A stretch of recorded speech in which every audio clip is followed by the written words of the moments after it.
Amy Peikoff is a talk radio host and a frequent guest on the show. She was critical of our segment last week about market fundamentalism and asked to come on and debate it, and obviously we're happy to have her. Amy, great to see you.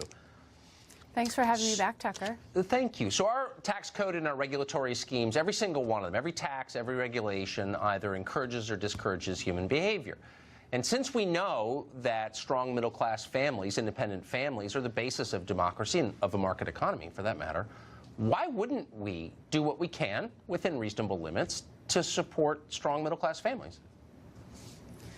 Well, so what you're talking about there is market intervention. And so when I watched your monologue last week, and kudos to you for starting off the year with a bang, Tucker, when I watched that, what I saw is that while you and I have a lot of overlap in terms of what are the components of a good life, what can constitute happiness, we have a different idea of values. And in particular, what I saw in your monologue, Tucker, is that your conception of value is lacking one particular aspect that the free market provides for, which is choice.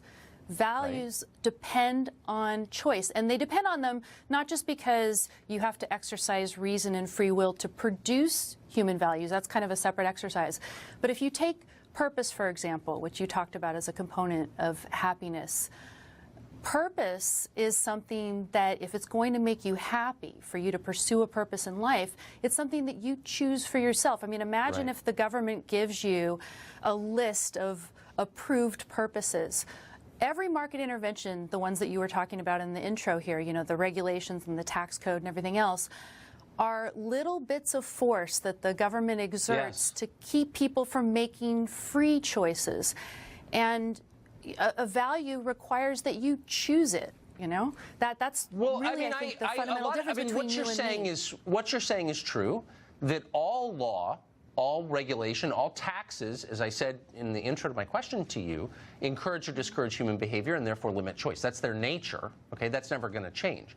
So as long as you have a government and you're raising money to run it through the tax code, why wouldn't you self-consciously... But here's the thing. I don't necessarily think... I'm not an anarchist, but I don't think that a government, the existence of a government in the long term, you know, once a whole lot of people agree with my ideas, you know, Rand's ideas, once that happens, you don't have to have involuntary taxation, right? What we could do is we could have a pay-for-service sort of government.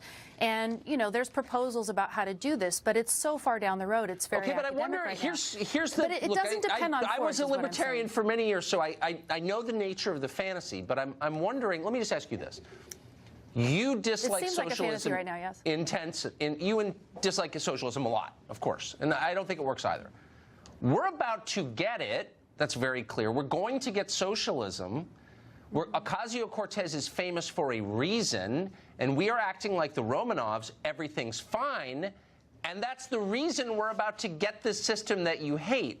So wouldn't it be wiser to do what's necessary to bring these forces under control to help people so that we don't get socialism? Does that make sense? Well, I mean, so what you're saying is compromise by adding more government controls that you think are going to steer people towards making choices that are probably better for them, you know, in terms of raising good families and things like that. Is that what you have in mind? I'm saying that any country, any government, as long as we're accepting the reality of government, and I think for the time being we can agree on that we have a government, that produces a system in which healthy families are very hard to maintain is a failing system. So why wouldn't we just be real about that? Here's the thing. So government should not be initiating force. All it should be doing is protecting people's ability to act on their own judgment and exercise their choices about how they best pursue their own happiness, living the good life. That's what it's about. Government cannot make people happy. No market system can make people happy. The iPhone cannot make someone But it can certainly make them very unhappy, and that's what I think our current system is doing. And I honestly think both of us will be lamenting the rise of some socialist lunatic very soon. But also where we disagree, we disagree about that nature We're of value. out of time. I will give you the last word, Amy. Okay, well, we don't have a free market right now, and that was the other point I was going to make. So not only do you and I disagree about value and choice, but we don't have a free market right now. The ills that you name are caused by government intervention. Amy Peikoff, always game for a good conversation. I appreciate it. Thank you. Thank you, sir. Well, the people in charge are suddenly for weed. Is it because they're super